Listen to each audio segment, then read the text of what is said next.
It has to do with anti-Semitism. The Anti-Defamation League has found that anti-Semitic incidents in America have increased by 60%, the largest single increase in 1 year since the 1970s. Numbers are also being tracked here in Minnesota, and anti-Semitic actions are up in incidents here in Minnesota as well. And as we talked about a little bit earlier, and we'll point out the obvious, here in St. Louis Park and in this congressional district, there are significant levels of Jewish population, several prominent synagogues and organizations. So assure us tonight, and the organizers here, what you would do to oppose anti-Semitism, hate, xenophobia, no matter where it comes from on the political spectrum, whether it's coming from the left or the right. Xenophobia, hate, crime, anti-Semitism, all on the rise. So I want to remind people that today, actually it's almost a year since Charlottesville, and we remember seeing neo-Nazis and the KKK chanting in the streets that night saying Jews will not replace us. And it is true that anti-Semitism is well and alive.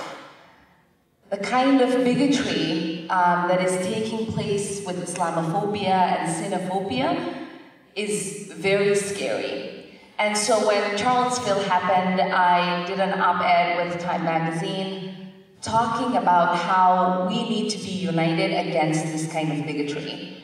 When there was the attack and the threats on the synagogue, I joined my Posse Caucus members in issuing a strong statement and standing. You might need to explain Posse. Sorry, can you? Yeah, the Posse Caucus, yeah, the People of Color Indigenous Caucus in the Minnesota House, joining them in condemning and making sure that people understood that we are allies in this struggle.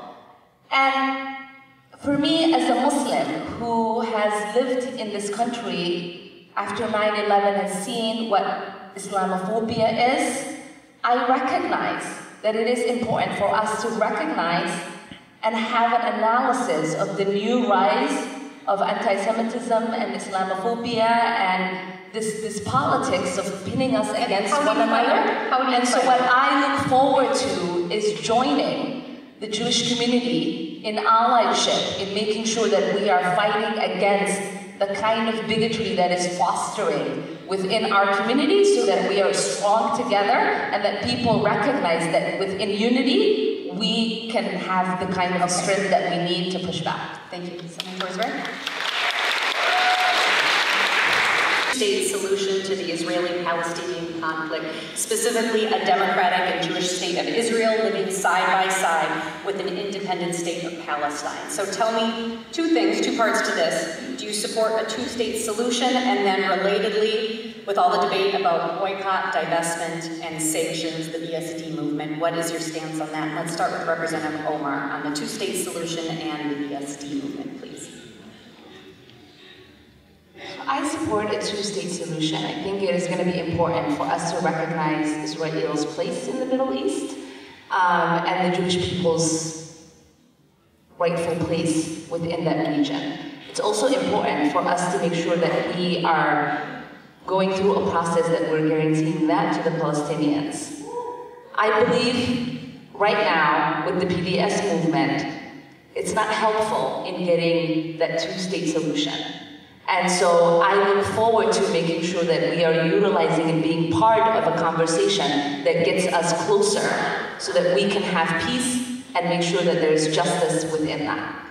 So to be clear, two-state solution, but boycott, divestment, you're not there on that. Can you specify a little more on the boycott, divestment? Yeah, exactly where you stand on that.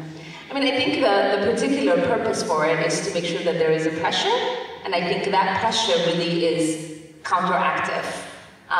Because in order for us to have a process of getting to a two-state solution, people have to be willing to come to the table and have a conversation about how that's going to be possible, and I think that stops the dialogue. And so I want to make sure that we are furthering policies and advocating for things that gets people closer to having that conversation.